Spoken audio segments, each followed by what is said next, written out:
details were announced for Assassin's Creed Valhalla this week, which include more information about the bird companion we saw in the gameplay trailer, plus hoods and hair color changes.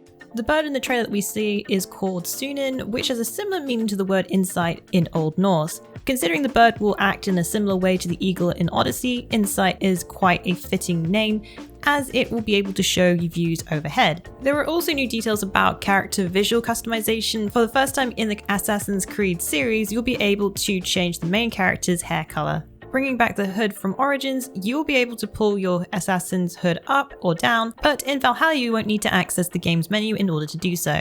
Assassin's Creed Valhalla will be releasing in the holidays 2020 for Xbox Series X, Xbox One, PlayStation 5, PlayStation 4, Stadia, and PC. A new roadmap has been released by Bethesda for Fallout 76, outlining 3 updates coming each season, the first being in summer that adds the update introducing seasons to Fallout 76. The second coming in fall called One Wasteland for All, and lastly Fracture Steel, which comes out in winter. The update introducing seasons will change a lot of Fallout 76 framework, adding a new currency known as score points.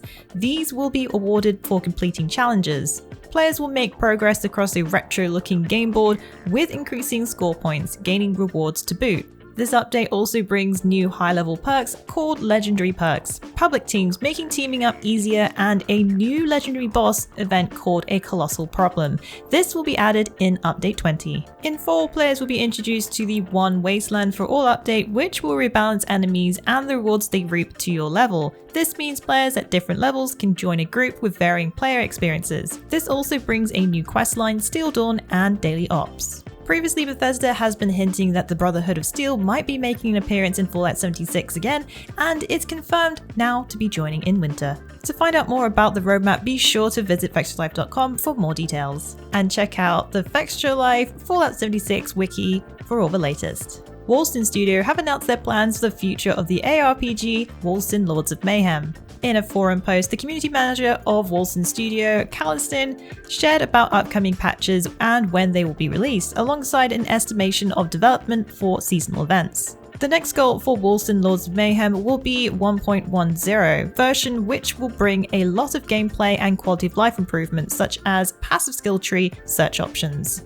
A new season event, which is internally being called the Chronicle, will be added. A Chronicle is a temporary realm with specific events and items that players will be able to access by creating a fresh new character, a mechanic similar to leagues introduced in several online ARPGs before, such as Diablo 3 and Path of Exile. Wolcen is available to play on PC. If you're thinking about jumping into Wolcen, be sure to check out our Wolcen Lords of Mayhem Beginner's Guide. In the latest developer video, InXL Entertainment goes over what's new in upcoming Wasteland 3. One of the key features is character creation, which holds an important part in your playthrough. In Wasteland 3, players will need to be wary of the quirk system, where you can equip some powerful traits, but there are trade-offs. Making it as clear as possible, InXL have included a visible attribute system, which will make it easier in choosing your build choices by having each attribute clearly explained in what they impact. They also explain how melee fighters work. While they don't seem like the strongest choice at the beginning, they get stronger with combo meters, increasing critical damage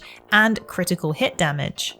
If you're not about customizing individual characters from the ground up, or simply new to the Wasteland world, the devs share a new feature, which are duos, ready-built character teams that can work together. Wasteland 3 will be releasing on Xbox One, PC, and PS4 on August 28th. Celebrating a major milestone, the official Dark Souls Twitter account shares that Dark Souls 3 has now sold an amazing 10 million units worldwide. Dark Souls 3 is the latest entry in the Souls titles by From Software. Since then, From has also released the action-adventure title Sekiro Shadows Die Twice, and are now working on the elusive Elden Ring, in collaboration with a Song of Ice and Fire writer G.R.R. Martin. Dark Souls 3 first made its debut in March 2016 in Japan and then worldwide in April, selling 3 million units within the first month of its launch. The dark fantasy title that pits players against the most menacing bosses with plenty of action RPG combat.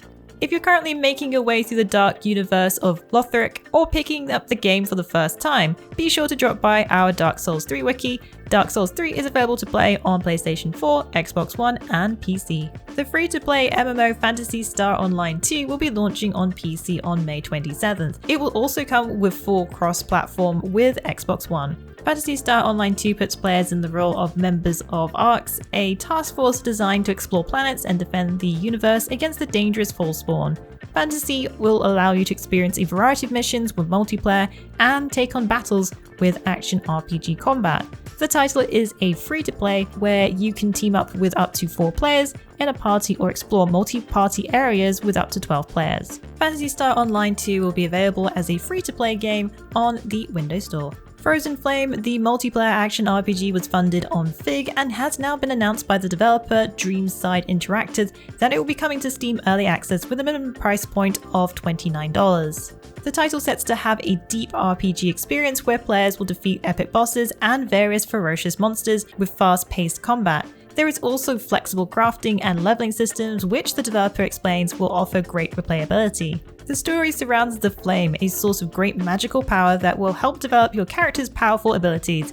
Endgame will include building entire settlements, taming wild creatures, as well as exploring new lands and dungeons. The art style kind of looks a bit like the Monster Hunter Dauntless mixed in with some Fortnite survival building, but has its own flavour of story and fantasy. Will be interesting to see more of this open world multiplayer and how it shapes up in early access. Xenoblade Chronicles Definitive Edition will be coming with an additional scenario titled Future Connected, which adds between 10 to 12 hours of story. However, if you add in the side content, this will be around 20 hours long according to Weekly Famitsu. Director Tetsuya Takahashi spoke to the magazine sharing some new details about the game, sharing that the scenario would have been even longer if they added a paid DLC. However, because they were concentrating on new titles as well, they didn't have enough resources to make this happen. It sounds like they had to know where to spend their time on the remaster as they were working on the new title as well. Xenoblade Chronicles Definitive Edition will be releasing on May 29th on Nintendo Switch. This week, Fairy Tail in Japan was announced by Weekly Famitsu to be delayed to July. However, the Western version had yet to receive news on its release date. Both Koei Tecmo and Gus Studios have now announced the JRPG Fairy Tail has been delayed to July 31st, 2020. Fairy Tail has already been delayed once, but it looks like they will need more time to finish the game due to COVID-19, which has changed the development team's working situation. But it's not a big delay as it is just a month off from the previously scheduled June release date. Fairy Tail the JRPG is based on Hiro Mashima's best-selling manga and anime series, giving players a new experience into the universe. Fairy Tail was to release on PlayStation 4, Nintendo Switch and PC on June 26, but now has been pushed back to a July 31st launch date. Well, that's it for the Week in the Wikis. Please join us again next week for yet another great week of gaming. Remember to check out our VIP program for some exclusive supporter benefits. And budding writers should take advantage of our Become an Author initiative. Thanks again for being part of this great community. Keep checking in with us with news, reviews, YouTube streams and vids, and general wiki goodness.